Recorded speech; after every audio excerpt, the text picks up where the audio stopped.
He was always to have gone on Saturday, and to Saturday he meant to stay.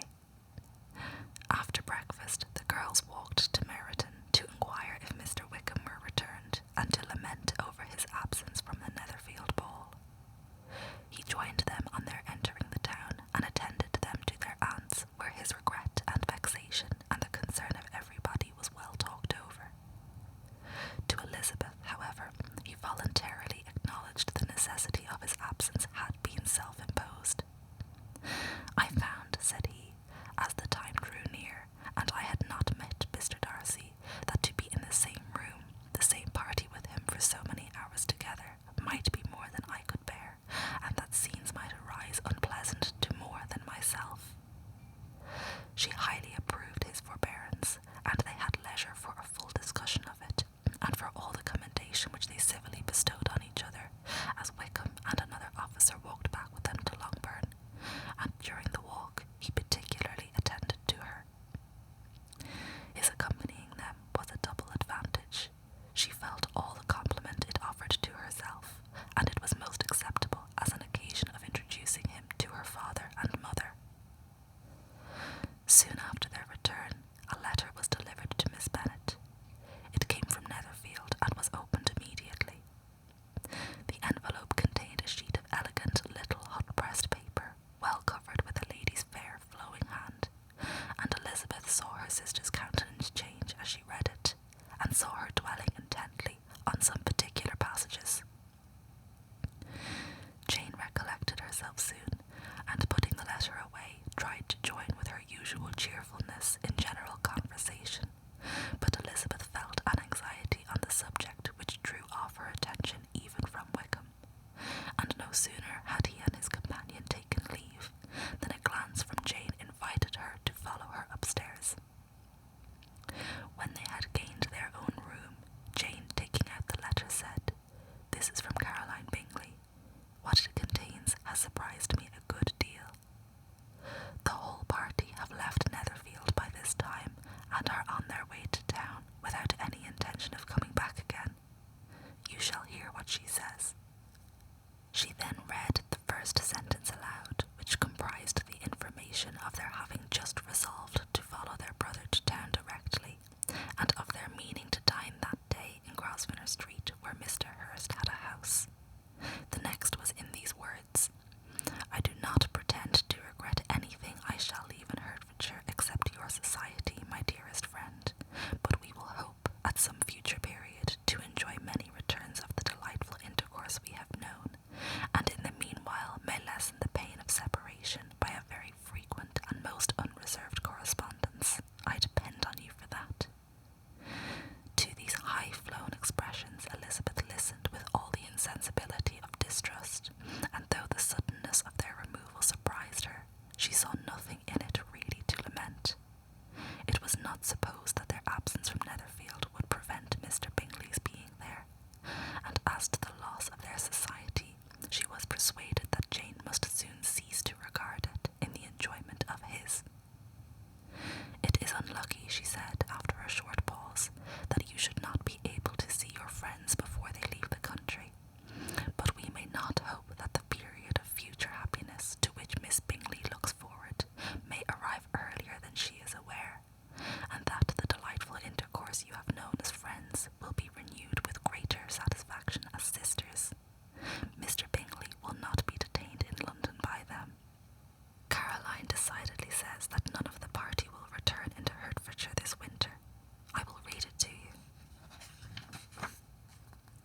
When my brother left us yesterday, he imagined that the business which took him to London might be concluded in 3 or 4 days, but as we are certain it cannot be so, and at the same time convinced that when Charles gets to town he will be in no hurry to leave it again, we have determined on following him thither, that he may not be obliged to spend his vacant hours in a comfortless hotel.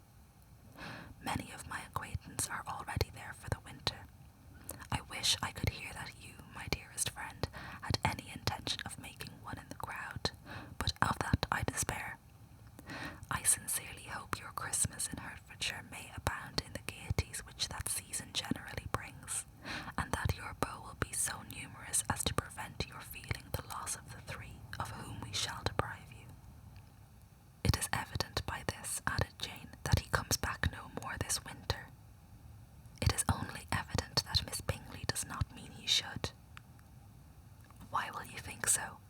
It must be his own doing, he is his own master. But you do not know all. I will read you the passage which particularly hurts me. I will have no reserves from you. Mr. Darcy is impatient to see his sister, and to confess the truth, we are scarcely less eager to meet her again.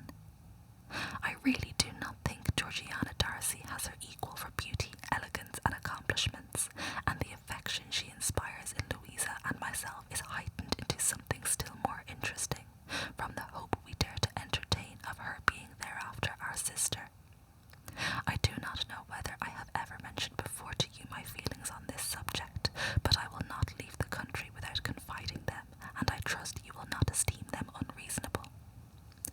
My brother admires her greatly already. He will have frequent opportunity now of seeing her on the most intimate footing.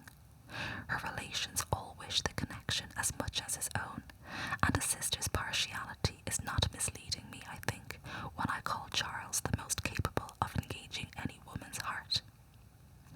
With all these circumstances to favour an attachment, and nothing to prevent it, am I wrong, my dearest Jane, in indulging the hope of an event which will secure the happiness of so many? What think you of this sentence, my dear Lizzie? And as Jane finished it, is it not clear enough? Does it not expressly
and his wife should make their appearance at St. James's. The whole family, in short, were properly overjoyed on the occasion. The younger girls formed hopes of coming out a year or two sooner than they might otherwise have done, and the boys were relieved from their apprehension of Charlotte's dying an old maid.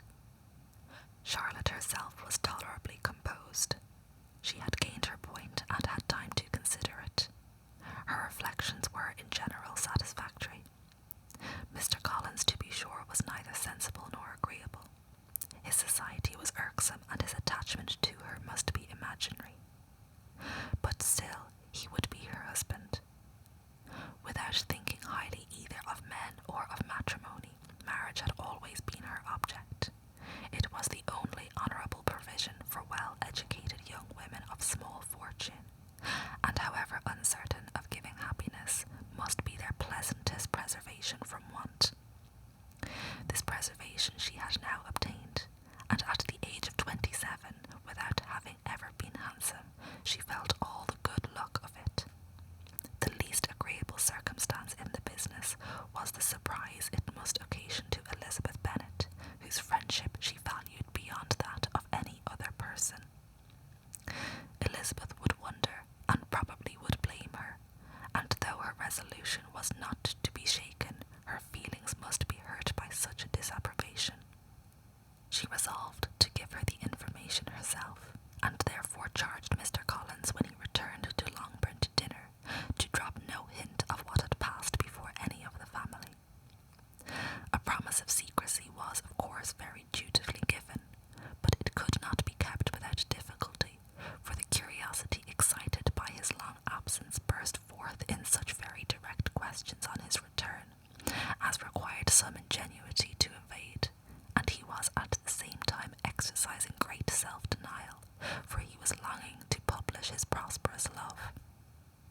As he was to begin his journey too early on the morrow to see any of the family, the ceremony of leave-taking was performed when the ladies moved for the night, and Mrs. Bennet, with great politeness and cordiality, said how happy they should be to see him at Longbourn again, whenever his other engagements might allow him to visit them. "My dear madame," he replied, "this invitation is particularly gratifying, because it is what I have been hoping to receive, and you may be very certain that I shall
suitable a match. The strangeness of Mr. Collins's making 2 offers of marriage within 3 days was nothing in comparison of his now being accepted. She had always felt that Charlotte's opinion of matrimony was not exactly like her own, but she could not have supposed it possible that when it called into action she would have sacrificed every better feeling to worldly advantage. Charlotte, the wife of Mr. Collins, was a most humiliating picture, and to the pang of a friend disgracing herself and sunk in her esteem was added the distressing conviction that it was impossible for that friend to be tolerably happy with the lot she had chosen. Chapter 23. Elizabeth was sitting with her mother and sisters, reflecting on what she had heard, and doubting whether she were authorized to mention it, when Sir William Lucas himself appeared, sent by his daughter to announce her engagement to the family. With many compliments to them, and much self-gratulation on the prospect of a connection between the houses, he unfolded the matter to an audience not merely wondering, but incredulous.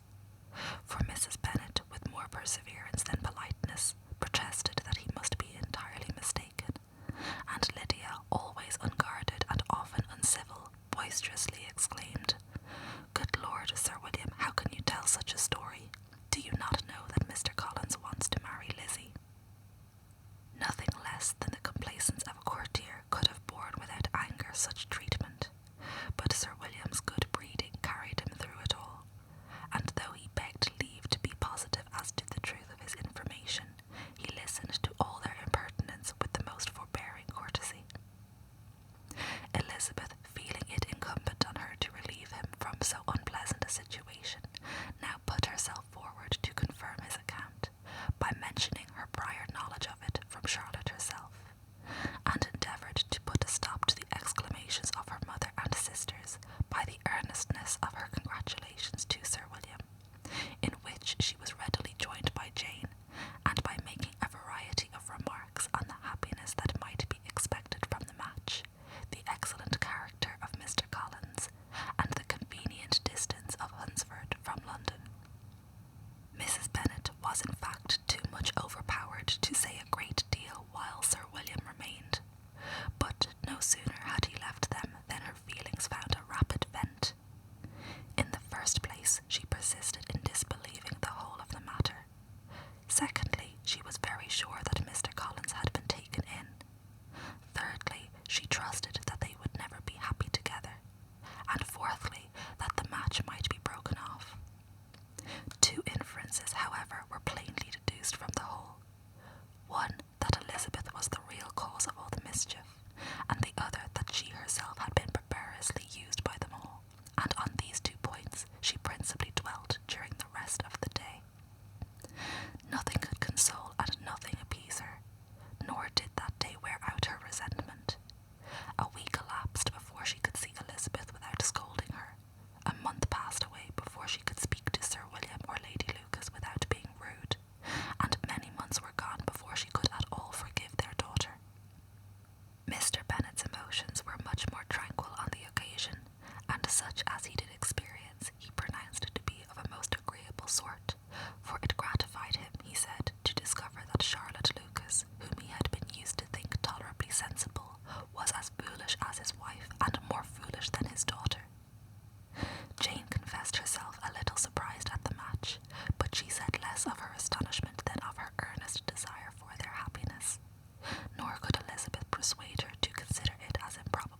the united efforts of his two unfeeling sisters and of his overpowering friend, assisted by the attractions of Miss Darcy and the amusements of London, might be too much, she feared, for the strength of his attachment.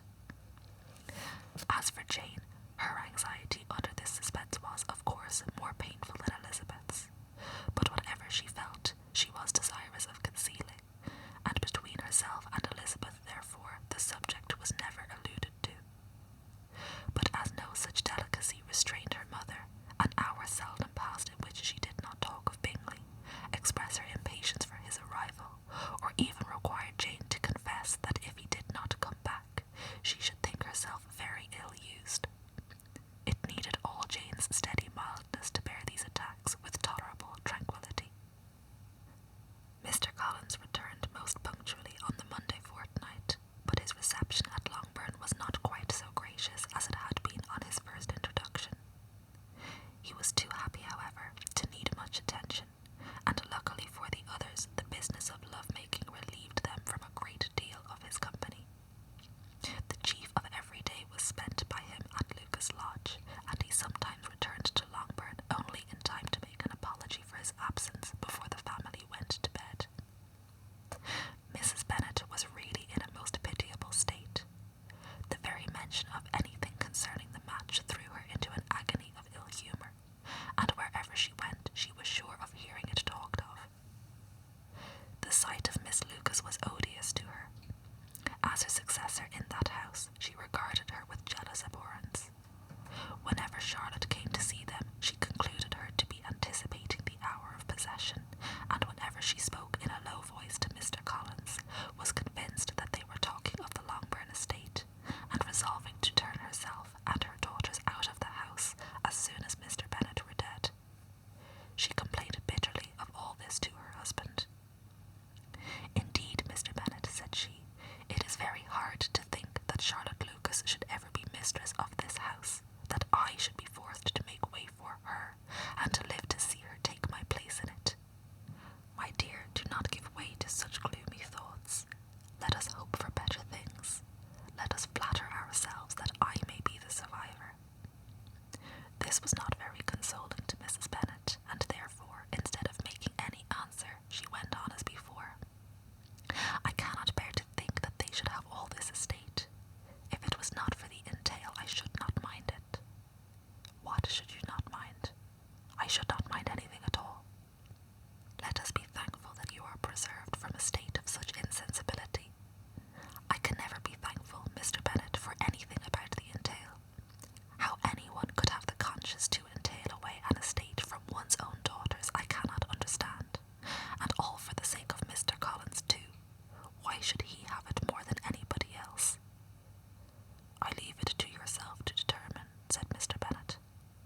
and she thought he must be sensible himself. It was a subject, in short, on which reflection would be long indulged and must be unavailing. She could think of nothing else, and yet whether Bingley's regard had really died away, or were suppressed by his friend's interference, whether he had been aware of Jane's attachment, or whether it had escaped his observation, whatever were the case, though her opinion of him must be materially affected by the difference, her sister's situation remained the same, her peace equally wounded. A day or two passed before Jane had courage to speak of her feelings to Elizabeth, but at last, on Mrs. Bennet's leaving them together, after a longer irritation than usual about Netherfield and its master, she could not help saying, "Oh, that my dear mother had more command over herself. She can have no idea of the pain she gives me by her continual reflections on him. But I will not repine. It cannot last long. He will forget, and we shall all be as we were before." Elizabeth looked at her sister with incredulous solicitude, but said nothing. "You doubt me," cried Jane, slightly colouring. "Indeed, you have no reason. He may live in my memory as the most amiable man of my acquaintance, but that is all. I have nothing either to hope or fear, and nothing to reproach him with. Thank God, I have not that pain. A little time, therefore, I shall certainly try to get the better." With a stronger voice she soon added, "I have this comfort immediately, that it has not been more of an error of fancy on my side, and that it has done no harm to anyone but myself."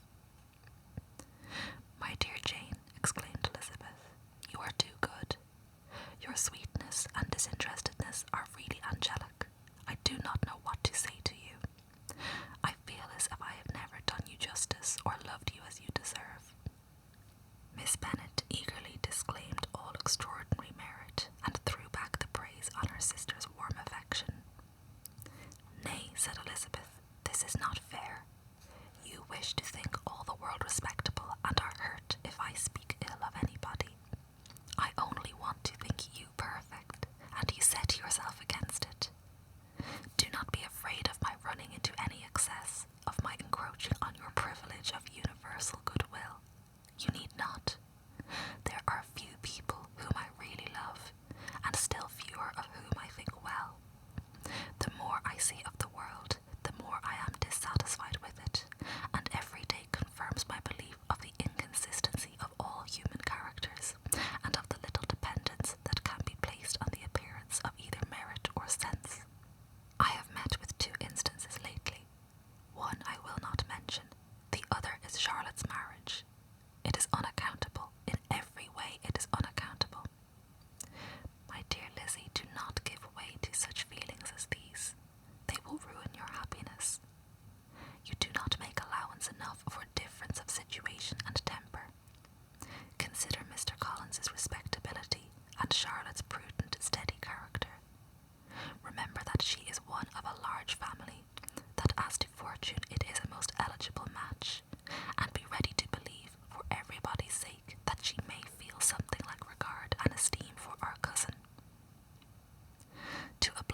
"So, Lizzie," he said one day, "your sister is crossed in love, I find. I congratulate her. Next to being married, a girl likes to be crossed in love a little now and then. It is something to think of and gives her a sort of distinction among her companions. When is your turn to come? You will hardly bear to be long outdone by Jane. Now is your time. Here are officers enough at Meryton to disappoint all the young ladies in the country. Let Wickham be your man. He is a pleasant fellow and would jilt you creditably."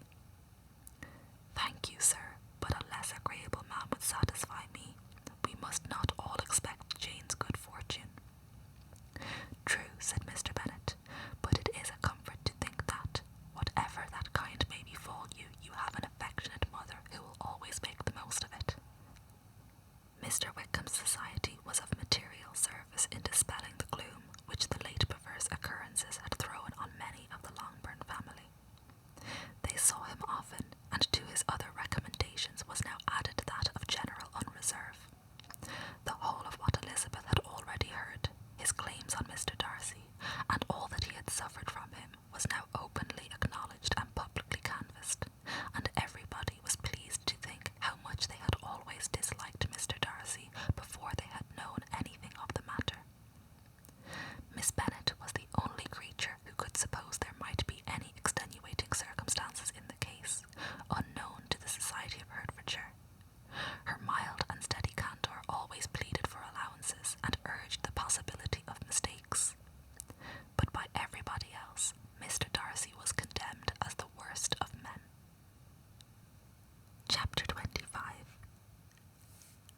After a week spent in professions of love and schemes of felicity, Mr. Collins was called from his amiable Charlotte by the arrival of Saturday. The pain of separation, however, might be alleviated on his side by preparations for the reception of his bride, as he had reason to hope that shortly after his next return into Hertfordshire, the day would be fixed that was to make him the happiest of men. He took leave of his relations at Longbourn with as much solemnity as before, wished his fair cousins health and happiness again, and promised their father another letter of thanks. On the following Monday, Mrs. Bennet had the pleasure of receiving her brother and his wife, who came as usual to spend the Christmas at Longbourn. Mr. Gardiner was a sensible, gentlemanlike man, greatly superior to his sister, as well by nature as education. The Netherfield ladies would have had difficulty in believing that a man who had lived by trade, and within view of his own warehouses, could have been so well bred and agreeable. Mrs. Gardiner, who was several years younger than Mrs. Bennet and Mrs. Phillips, was an amiable, intelligent, elegant woman, and a great favourite with all her Longbourn nieces. Between the two eldest and herself especially, there subsisted a very particular regard. They had frequently been staying with her in town. The first part of Mrs. Gardiner's business on her arrival was to distribute her presents and describe the newest fashions. When this was done, she had a less active part to play. It became her turn to listen. Mrs. Bennet had many grievances to relate, and much to complain of. They had all been very ill used since she last saw her sister. 2 of her girls had been on the point of marriage, and after all there was nothing in it. "I do not blame Jane," she continued, "for Jane would have got Mr. Bingley if she could. But Lizzie, oh sister, it is very hard to think that she might have been Mr. Collins's wife by this time, had it not been for her own perverseness.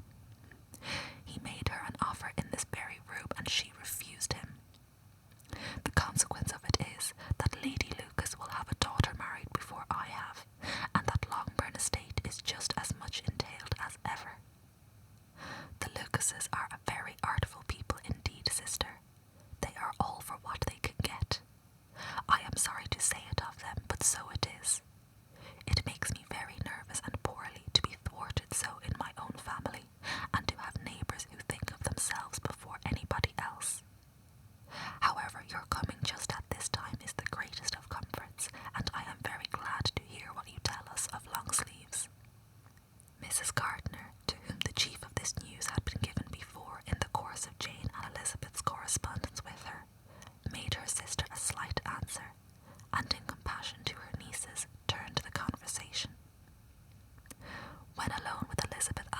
Afterwards, she spoke more on the subject. "It seems likely to have been a desirable match for Jane," said she. "I am sorry it went off, but these things happen so often. A young man, such as you describe Mr. Bingley, so easily falls in love with a pretty girl for a few weeks, and when accident separates them, so easily forgets her, that these sort of inconsistencies are very frequent." "An excellent consolation in its way," said Elizabeth, "but it will not do for us. We do not suffer by accident. It does not often happen that the interference of friends will persuade a young man of independent fortune to think no more of a girl whom he was violently in love with only a few days before. But that expression of violently in love is so hackneyed, so doubtful, so indefinite, that it gives me very little idea. It is as often applied to feelings which arise from a half-hour's acquaintance as to a real strong attachment. Pray, how violent was Mr. Bingley's love?" "I never saw a more promising inclination. He was growing quite inattentive to other people and wholly engrossed by her. Every time they met, it was more decided and remarkable. At his own ball, he offended 2 or 3 young ladies by not asking them to dance, and I spoke to him twice myself without receiving an answer. Could there be finer symptoms? Is not general incivility the very essence of love?" "Oh yes, of the kind of love which I suppose him to have felt. Poor Jane, I am sorry for her, because with her disposition she may not get over it immediately. It had better have happened to you, Lizzie. You would have laughed yourself out of it sooner. But do you think she would be prevailed on to go back with us? Change of scene might be of service, and perhaps a little relief from home may be as useful as anything." Elizabeth was exceedingly pleased with this proposal, and felt persuaded of her sister's ready acquiescence. "I hope," added Mrs. Gardiner, "that no consideration with regard to this young man will influence her. We live in so different a part of town, all our connections are so different, and, as you well know, we go out so little, that it is very improbable they should meet at all unless he really comes to see her. And that is quite impossible, for he is now in the custody of his friend, and Mr. Darcy would no more suffer him to call on Jane in such a part of London. My dear aunt, how could you think of it? Mr. Darcy may perhaps have heard of such a place as Gracechurch Street, but he would hardly think a month's ablution enough to cleanse him from its impurities were he once to enter it, and depend on it Mr. Bingley never stirs without him. So much the better. I hope they will not meet at all. But does not Jane correspond with the sister? She will not be able to help calling. She will drop the acquaintance entirely." But in spite of the certainty in which Elizabeth affected to place this point, as well as the still more interesting one of Bingley's being withheld from seeing Jane, she felt a solicitude on the subject which convinced her, on examination, that she did not consider it entirely hopeless. It was possible, and sometimes she thought it probable, that his affection might be reanimated, and the influence of his friends successfully combated by the more natural influence of Jane's attractions. Miss Bennet accepted her aunt's invitation with pleasure, and the Bingleys were no otherwise in her thoughts at the same time than as she hoped by Caroline's not living in the same house with her brother, she might occasionally spend a morning with her without any danger of seeing him. The Gardiners stayed a week at Longbourn, and what with the Phillipses, the Lucases, and the officers, there was not a day without its engagement. Mrs. Bennet had so carefully provided for the entertainment of her brother and sister that they did not once sit down to a family dinner. When the engagement was for home, some of the officers always made part of it, of which officers Mr. Wickham was sure to be one. And on these occasions Mrs. Gardiner, rendered suspicious by Elizabeth's warm commendation of him, narrowly observed them both, without supposing them, from what she saw, to be very seriously in love. Their preference of each other was plain enough to make her a little uneasy, and she resolved to speak to Elizabeth on the subject before she left